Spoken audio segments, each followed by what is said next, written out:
இதுவரைக்கும் அரண்மனைகள பத்தியும், ராஜாக்கள் பத்திலாம் நம்ம நெறைய விஷயங்கள் பார்த்துருப்போம், கேள்விப்பட்டிருக்கோம். படங்களாவும் நெறைய வந்திருக்கு. இருந்தாலும் ரியல் லைஃப்ல இப்ப வரைக்கும் ராஜாக்கள், ராணிகள் இருக்காங்கன்னு சொன்னா நம்ப முடியுதா? ஆனா இருக்காங்க. அவங்கள பத்தியும் நெறைய இன்ட்ரஸ்டிங்கான விஷயங்கள பார்க்க போறோம். அது யாருன்றத எல்லாரும் தம்ப வச்சே கெஸ் பண்ணியிருப்பீங்க. ஆமாங்க. ராம்நாட் ராஜா நரேந்திர சேதுபதி அவர்கள பத்தி தான் பார்க்க போறோம். அவருடைய திருமண வாழ்க்கை, அவர் திருமணத்துக்கு முன்னாடி என்ன பண்ணிட்டு இருந்தாரு, அவருடைய சில இன்ட்ரஸ்டிங்கான ஃபேக்ட்ஸ் எல்லாத்தையும் தொடர்ந்து வீடியோ பார்க்கறதுக்கு முன்னாடி இது வரைக்கும் யாரெல்லாம் நம்ம சினி சமூகம் சேனலை சப்ஸ்கிரைப் பண்ணலையோ அவங்க எல்லாரும் மறக்காம சப்ஸ்கிரைப் பண்ணிட்டு பக்கத்துல இருக்க பெல் ஐக்கானையும் மறக்காம பிரஸ் பண்ணிடுங்க. இந்த ராஜா ராணி இப்பெல்லாம் சொல்லும் போதே நம்ம கதைகள்ல தான் பார்த்திருப்போம். சும்மா ஒரு ஸ்டோரி எடுக்கும் போதே ஒரு ஊர்ல ஒரு ராஜா இருந்தாராம், ராணி இருந்தாங்களாம், அவங்க இப்படி ஆட்சி பண்ணிட்டு இருந்தாங்களாம் அப்படின்ட்டு சின்ன பசங்களுக்கும் சொல்லியிருக்கோம், நம்ம படங்கள்லயும் பார்த்திருக்கோம். இப்ப நிறைய ஹிஸ்டாரிக்கல் மூவிஸ்லாம் வந்துட்டே இருக்கு. இதுல ராஜமாதா அப்படின்னு சொன்னா நம்ம எல்லார் கண்ணு முன்னாடியும் வந்து நிக்கிற ஒரே ஒரு பர்சன் ரம்யா கிருஷ்ணன் அவர்கள் தான். ஸோ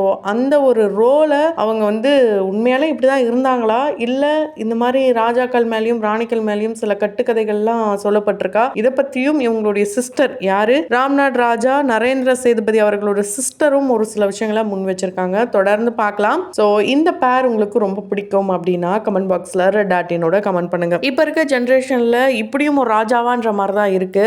இவரை பார்க்கறதுக்கே இந்த சீமராஜா படத்தெல்லாம் சிவகார்த்திகேயன் அவர்கள் ஜாலியாக சுத்திட்டு இருப்பாரு. ஆனா ராஜா ராஜான்னு சொல்லுவாங்க.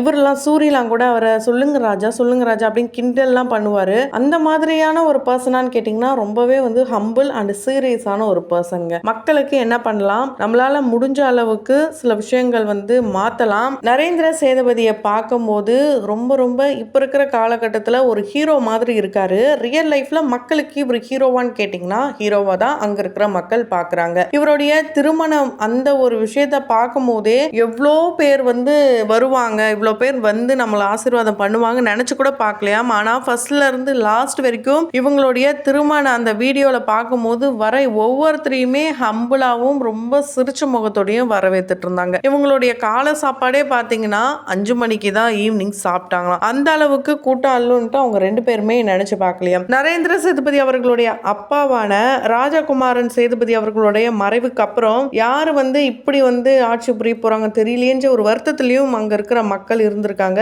ஆனா தன்னுடைய மகன் இந்த அளவுக்கு ஆட்சி செய்வாரு, மக்களுடைய மனசை இடம் பிடிப்பாரு, இந்த அளவுக்கு பொறுமையான ஒரு பர்சன், ஒவ்வொன்றையும் யோசிச்சு பண்ற ஒரு பர்சனா இருப்பாருன்னு நினைச்சு கூட பார்க்கலையாம். இவங்களுடைய அம்மா ராணி பிரமீளா தேவி. சோ இவங்களும் நிறைய இன்டர்வியூஸ் கொடுத்திருக்காங்க. ரொம்ப ரொம்ப போல்டான லேடி. நரேந்திர சேதுபதி இவருடைய மேரேஜ் பண்ண அந்த வீடியோஸை நம்ம பார்த்திருப்போம். அவங்க வீட்டுக்கு அரண்மனைக்கு மருமகளா வந்த பொண்ணு யாருன்னு பாத்தீங்கன்னா சிந்து. இவங்க ஒரு பக்காவான தமிழ் பொண்ணு அண்ட் பக்காவான ஒரு அரேஞ்ச் மேரேஜ். நாமக்கல்ல தான் பிறந்து வளர்ந்துருக்காங்க. ஆனா ஆரம்ப காலகட்டத்துல மதுரையிலும் இருந்திருக்காங்க. அம்மா பார்த்த பொண்ணு தான் இவர் கல்யாணம் பண்ணியிருக்காரு. இப்ப இருக்கிற காலகட்டம் மாதிரி இந்த சோஷியல் மீடியா ஆக்டிவிட்டிஸ்லாம் எதுவுமே இல்லாம தான் இவங்களுடைய இந்த மேரேஜ் உடைய அந்த ஃப்ளோ இருந்திருக்கு. பொண்ணு பார்க்க போனதே ஒரு கோவிலுக்கு தான் இவங்க போயிருக்காங்க. கொல்லிமலை ஐயப்பன் கோவில்ல 61 நாயன்மார்கள் குரு பூஜை நடத்தும் போது அதுல சீஃப் கெஸ்டா வந்தவர் தான் ராஜா ராணி அண்ட் அவங்களுடைய மகள். அதுக்கப்புறம் தான் பொண்ணும் பாக்குறாங்க. சிந்துக்கு அக்காவும் இருந்திருக்காங்க. அவங்களுக்கும் மாப்பிள்ளலாம் ரெடியா இருந்திருக்காங்க. 2 மாசம் இடைவேளையில தான் இவங்களுக்கும் அவங்களோட சிஸ்டருக்குமே இந்த மேரேஜ் அப்படின்ற ஒரு விஷயம் நடந்திருக்கு.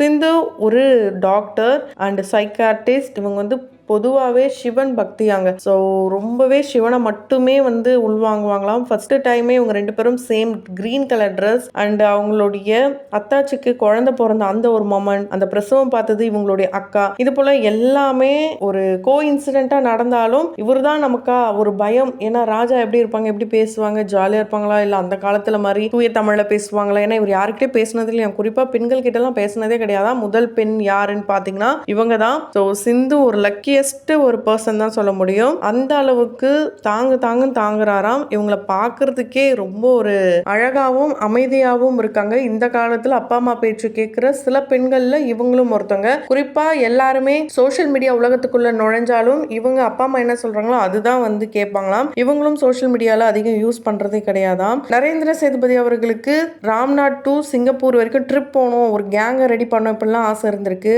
கொரோனா டைம் வருது, அவங்க அப்பா உடம்பு சரியில்லாம ஆகுது, 8 மாசம் அவங்க அப்பா கூடவே வந்து மகனும் மகளும் இருக்காங்க. அந்த டைம்லாம் ரொம்பவே டஃபஸ்ட் டைமா இருந்திருக்கு. நம்ம சொல்லலாம் அவங்களுக்கு என்னப்பா அரண்மனை இருக்கு, ராஜா ராணின்றாங்க, ஒன்றும் இல்லைன்னா, ஆனால் அவங்களும் ஒரு மனுஷங்க தான். அவங்களுக்குள்ளே இந்த ஃபீலிங்ஸ், வருத்தம், வலி, வேதனை எல்லாமே இருந்திருக்கு. அவங்க அப்பா இறந்ததுக்கு அப்புறம் எல்லாமே இவர் தான் பார்த்துக்கணும் அப்படின்னும் போது சில விமர்சனங்கள், சில சர்ச்சைகள் எல்லாமே எழுந்தது. இவர் வந்து தத்து பிள்ளை தான், இவர் வந்து எப்படி அவருடைய மகனா இருக்க முடியும், தத்து கொடுத்துட்டாரு, இது போலலாம் சில நியூஸஸ்லாம் கூட நம்ம பார்க்க முடிஞ்சுது. ஆனா எது சொன்னாலும் யார் என்ன பேசினாலுமே எதையுமே காதுல வாங்காம நான் அங்க இருக்கிற மக்களுக்கு இருக்கிற வரைக்கும் எல்லாம் செய்வேன்ட்டு இளைய மன்னரா செம்மையா கலக்கிட்டு வராரு. குறிப்பா வரலாற்றை பாதுகாக்கணும். ஒரு பேலஸ் அப்படின்றது சும்மா கிடையாது. இப்ப இருக்கிற காலகட்டத்தில் பொதுவா எல்லாத்தையுமே அழிச்சிட்டு வராங்க. அந்த மாதிரி அரண்மனைகள்லாம் அழிக்க கூடாது, அடுத்த கட்டத்துக்கு கொண்டு போகணுன்ட்டு அந்த அரண்மனையை ஒரு பக்கம் திருமண மண்டபம், அதுக்கப்புறம் சத்திரமாவும் அந்த காலத்துல இருந்தே கொண்டு வந்திருக்காங்க. ஸோ கோவில்கள்லாம் கட்டினது மேக்சிமம் இவங்க இருந்த காலத்தில், அதாவது நரேந்திர சேதுபதி அவர்களுடைய அப்பா இருந்த காலகட்டத்திலேயே கிட்டத்தட்ட 100க்கும் மேற்பட்ட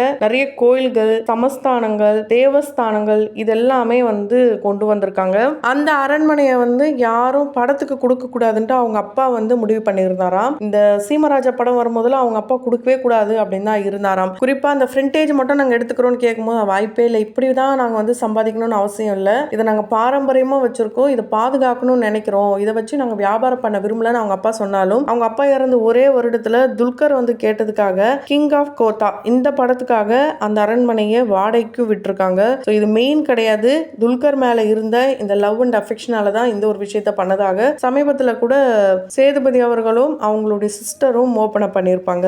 சேதுபதி அவர்கள் சின்ன வயசுல இருந்து ரொம்ப நல்லா படிப்பாராம். படிப்ஸ்னா படிப்ஸ், அந்த அளவுக்கு படிப்ஸ் தான். ஆரம்ப காலகட்டத்திலேயே இந்த உள்ளூருக்குள்ளேயே இருந்தா ராஜா ராணின்னு ஒரு பட்டம் மகுடம் வந்து மேலே வந்துட போகுது, ஒரு திமிருத்தனம் வரப்போகுதுன்ட்டு பசங்களை அப்படியே சென்னைக்கு கடத்துறாங்க. கடத்திட்டு போயிட்டு அங்கே தாத்தா பாட்டி வீட்டில் விடுறாங்க, அங்கேயும் செல்லமா வளர்றாங்க. ஆனா ராஜா ராணி மகன் மகள் அப்படின்னு யாருக்கும் தெரியப்படுத்தல. ஹாஸ்டலுக்கு போறாங்க. இப்படி இந்த ஊரை விட்டு எல்லாருமே தனியா தான் வளர்த்துருக்காங்க. நல்லா படிப்பாளி, எந்த ஒரு கேர்ள்ஸ் கிட்டையும் பேச மாட்டாரு. அப்படிப்பட்ட ஒரு அப்பா இறந்ததுக்கு அப்புறம் தான் எல்லாத்தையும் நம்ம பார்த்துக்கணுன்ற ஒரு கட்டாயம் வர சமயத்துல தான் இவர் எல்லாத்தையுமே பார்த்துக்க ஆரம்பிச்சிருக்காரு. உண்மையாலே ஒரு நல்ல பையனை தான் வளர்த்துருக்காங்க. ஸோ இந்த காலத்துல இப்படிப்பட்ட ஒரு பையனா அண்ட் அவங்களுக்கு வந்திருக்க மனைவி மருமகளை சொல்லணும் அப்படின்னா, ராணியா வந்திருக்க மருமகளை பத்தி, சிந்து பத்தி சொல்லணும்னா சொல்லிக்கிட்டே போகலாம். இந்த காலத்துல இப்படிப்பட்ட ஒரு பொண்ணா தான் பார்க்க முடியுது. உண்மையாலே இவங்க இப்ப இருக்கிற இந்த பாரம்பரியத்தை அப்படியே வழி வழியா கொண்டு வரணும், வரலாற்றுல நம்ம இடம் பிடிச்சதை அதை அப்படியே பாதுகாக்கணும். இந்த அரண்மனைகள் ரீதியா சென்ட்ரல் கவர்மெண்ட்ல போயிட்டு ராஜா ராணியா போயிட்டு பேசும்போது